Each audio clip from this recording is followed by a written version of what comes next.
పెళ్ళైనా పండగైనా వేడుక ఏదైనా పట్టు చీరల ప్రత్యేక వేదిక వారాహి సిల్క్స్. నమస్తే, వెల్కమ్ టు సుమన్ టీవీ. నేను పద్మిని. ప్రస్తుతంతో పాటు ప్రముఖ ఆధ్యాత్మికవేత్త, ప్రముఖ న్యూమరాలజిస్ట్, లక్ష్మీ నరసింహస్వామి ఉపాసకులు శ్రీమతి స్రవంతి గారు మనతో పాటు ఉన్నారు. మాట్లాడదాం అక్క. నమస్తే అక్క. నమస్తే పద్మిని.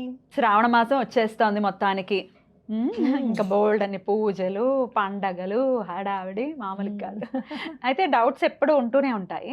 ఎప్పుడు ఇల్లు శుభ్రం చేసుకోవటం కానీ, దేవతా మందిరాన్ని ఎప్పుడు శుభ్రం చేసుకోవాలి, పులికాపు ఎప్పుడు చేయాలి అని రకరకాల సందేహాలు వస్తాయి. అయితే గ్రహణం మనకి లేకపోయినప్పటికీ ఈ డౌట్ అడుగుతూనే ఉన్నారు. గ్రహణం ఉంది కదా, గ్రహణం ఉంది కదా. సో మరి ఎప్పుడు అసలు మరి గురువారం నాడే క్లీన్ చేసుకోవాలా, అమావాస్య అయిపోయిన తర్వాత అంటారు, ఎప్పుడు క్లీన్ చేయాలి? ఒకవేళ గురువారం క్లీన్ చేసే పరిస్థితి లేదు, ఏమైనా పీరియడ్స్ లో ఉన్నాము, తర్వాత ఎప్పుడు క్లీన్ చేయొచ్చు? ఇవన్నీ ఒక్కసారి మీ ద్వారా. ఇంకా కొన్ని డౌట్స్ ఉన్నాయి, మధ్యలో అడుగుతాను. అట్లాగే చెప్తాను. భగవంతుడిని ఎప్పుడు కూడా అమావాస్య అయిన నెక్స్ట్ డే మనం క్లీన్ చేసుకోవడం అని అంటే పులికాపు అని అంటాం అనమాట. పులికాపు చేసుకోవాలి అనేది ఖచ్చితంగా మనం గుర్తుపెట్టుకోవాలి. ఎందుకు అని అంటే ఏదైనా సరే నెగటివ్ ఎనర్జీ అంటే ఉన్న చంద్రుడు కూడా మనకి కనిపించట్లేదా అన్న దాంట్లో నుంచి మనం బయటకు వచ్చాం కాబట్టి ఆ నెగిటివ్ థాట్ కూడా మనకు ఉండకూడదు. మన ఇంట్లో ఎక్కడైతే ప్రసరింప ఉందో అదంతా కూడా క్లీన్ అయిపోవాలి అని చెప్పి భగవంతుడితో స్టార్ట్ చేస్తాం మనం. ఓకేనా? సో మనం చేసుకునేటప్పుడు ఏంటి అని అంటే చక్కగా మరి సోపులు అవి ఇవి అన్నీ భగవంతుడు రుద్దేయకుండా కాస్త సున్నిపిండి కొంచెం దాన్ని ఏమంటారు కుంకుడుకాయల రసంతో క్లీన్ చేసుకుంటే చాలా మంచిది. చింతపండు, కుంకుడుకాయల రసం, నిమ్మకాయ. కుంకుడుకాయల రసం ఎందుకని అంటే నురుగు రావాలి కదా మనకి. నురుగు వస్తే గానీ మనకి మనశ్శాంతి ఉండదు. అవును. కానీ ఏమనుకోకండి ఇలా అడుగుతున్నానని. ఆ రకరకాల పౌడర్లో లేకపోతే ఆ కెమికల్స్ యూజ్ చేయకపోతే అసలు తెలుపు రావట్లేదు అక్క. వస్తుంది, ఎందుకు రాదు? నేను శుభ్రంగా వస్తుంది. కుంకుడుకాయ రసం వేయకపోతే లేదు చక్కగా వస్తుంది. కుంకుడుకాయ రసంలో అంత బియ్యపిండి వేసేసేయండి. చక్కగా కొంచెం మెంతిపిండి కూడా వేయండి. అప్పుడు ఏమవుతుందంటే నురుగు వస్తుంది బాగా. మనం ఎట్లయితే మనం నురుగు వస్తే తొందరగా క్లీన్ అవుతుంది అనుకుంటామో అట్లా నురుగు వస్తుంది గ్యారెంటీగా. కొంచెం అంత నిమ్మ సోడా వేసుకోవచ్చు. లేదు అంటే గనక లైమ్ సాల్ట్ ఉంటుంది కదా, నిమ్మప్పు తెచ్చి నేను గ్రైండ్ చేసేసి శుభ్రంగా ఆ నిమ్మప్పులో కొంచెం ఇంత విమ్ లిక్విడ్ వేస్తా. అంతగా ఉంటే అసలు ఎంత తెల్లగా వస్తాయి. ఇంకా వేరేదే అక్కర్లే, ఇంకా మీకు వేరే ఏం ఖర్చు కూడా తగ్గుతుంది అక్క. ఇంత బాటిల్ 70 రూపాయలు 80 రూపాయలు. అదొకటి మీరు ఆలోచించాల్సింది ఏంటంటే ఈ గోర్లలోంచి దానిలోంచి లోపలికి వెళ్తుంది, పెనట్రేట్ అవుతుందా? అవుతుంది. ఇప్పుడు ఇట్లా రాస్తావు నువ్వు, అలానే అది కూడాను. ఎంత మనం గ్లౌజ్ వేసుకున్నా ఏం చేసినా గ్లౌజ్ తీయంగానే చేయి తడిగా ఉంటుంది. నువ్వు గమనించావో లేదో. వాటర్ ని స్టాప్ చేయడం అనేది మన వల్ల కాదు, ఏదో ఒక రకంగా.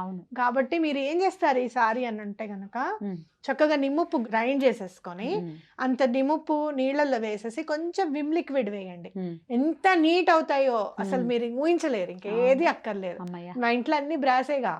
అమ్మో మీ విగ్రహాల బాబోయ్ ఎన్ని ఉంటాయో. సరే, అయితే ఎప్పుడు చేయమంటారు?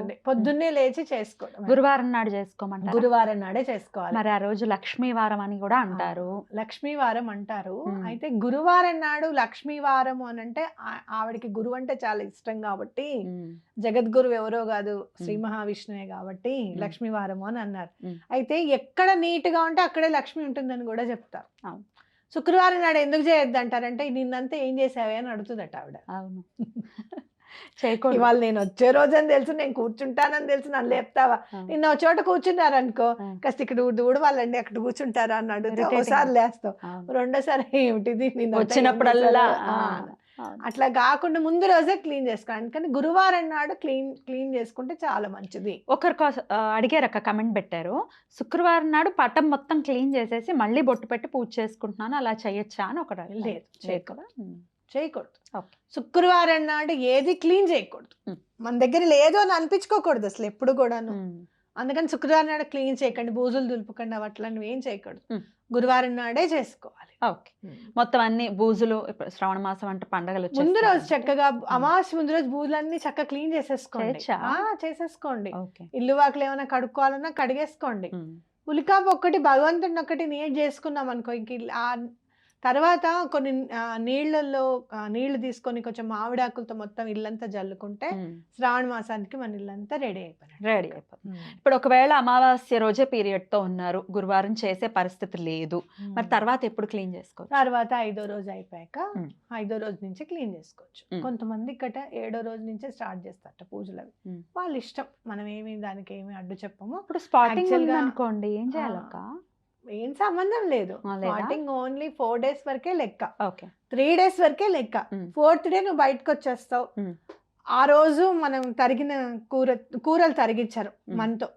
అవును, అంటే వంటింట్లోకి అసలు వెళ్ళరు ఇంట్లోకి చాలా వెళ్ళాము, కూరలు కూడా తరగండి అని చెప్పరు, తరగండి అని చెప్తా. అవును.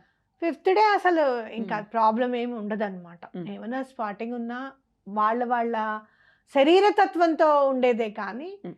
ఆ మలినం అంతా కూడా 3వ రోజులకి వెళ్ళిపోతుంది వెళ్ళిపోతుంది. అనేది గుర్తుపెట్టుకోవాలి. ఓకే. మ్మ్. అది.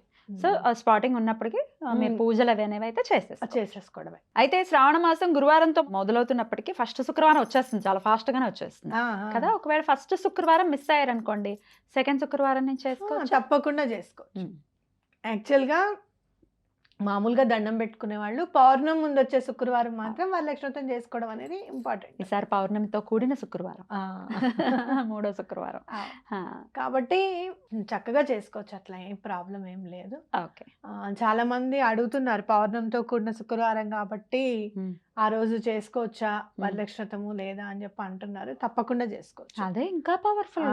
ఇంకా పవర్ఫుల్. దాని గురించి మాట్లాడుకుందాం అక్క. అసలు మొత్తం ఫ్రైడేస్ ఏం పూజలు చేసుకోవచ్చు మీరు చెప్పాలి, నేను తెలుసుకోవాలనుకుంటున్నా. దానికి సంబంధించిన వీడియో నెక్స్ట్ వస్తుంది, కీప్ వాచింగ్.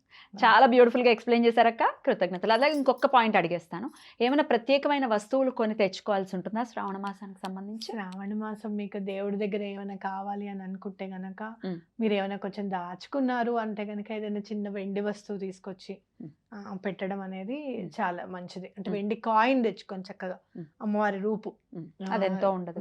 వినాయకుడు, సరస్వతి దేవి, లక్ష్మి అమ్మవారు ఉంటాయి కదా, మ్మ్. ఆ రూపు తీసుకొచ్చి పెట్టుకొని చక్కగా పూజ చేసుకుంటే మ్మ్. చాలా మంచిది అనమాట. మ్మ్. అలాగే ఒక సిల్వర్ది ఏదన్నా ఇంట్లో ఉంటే దాచేసుకోకండి, దాన్ని జాగ్రత్త చేసుకోండి. మ్మ్. వాటర్ తాగడం, సిల్వర్ గ్లాస్లో వాటర్ తాగడం అనేది కూడా చాలా మంచిది. అలవాటు చేసుకోవాలి. మనం పెట్టేస్తాం అంటే పోతాయన్న భయం ఎలానో ఉంటుంది, ఆ భయం నుంచి బయటికి రావాలి. ఇంకా బయటకు వచ్చి దాన్ని సెక్యూర్ చేసుకోవడం అనేది పిల్లలకి మనకి అలవాటు చేసుకొని సెక్యూర్ చేసుకుంటే మంచిది. నాకేమనిపిస్తుంది తెలుసా, సిల్వర్ గ్లాస్ మీరు అన్నది నిజమే, అన్ని ఇద్దరు దేవుడి గదిలో ఉంటాయి లేకపోతే బీరువాలో ఉంటాయి. డిఫాల్ట్ గా బ్రెయిన్ లో వచ్చేసి థాట్ ఏంటంటే, అమ్మో ఈ సిల్వర్ గ్లాస్ కదా దేవుడిది, ఇది మనం దాక్కూడదు అనే ఫీలింగ్ వచ్చేసింది. ఈవెన్ పళ్ళల్లో కూడా తినబుద్ధి అయ్యేది, ఎంత బంగారు పువ్వు ఉన్నప్పటికీ తినబుద్ధి అయ్యదు. అవునవును, అది దేవుడిది కదా అన్న ఫీలింగ్. అలాంటప్పుడు ఏం చేస్తావు నువ్వు అంటే చక్కగా అరిటాకు వేసుకో, దానిలో చక్కగా రౌండ్ గా అరిటాకు కట్ చేసేసుకొని వేసుకొని తినే మంచిదేగా. అంతే. నేను మంచి ఐడియా ఇస్తారు, మంచి ఐడియా ఇచ్చారు. సూపర్ అక్క, భలే చెప్పారు. చాలా చక్కగా ఈ శ్రావణ మాసాన్ని ఎలా మొదలు పెట్టాలి అనేది చక్కగా మాకు అర్థమైంది. కృతజ్ఞతలు అక్క. నమస్తే. నమస్తే.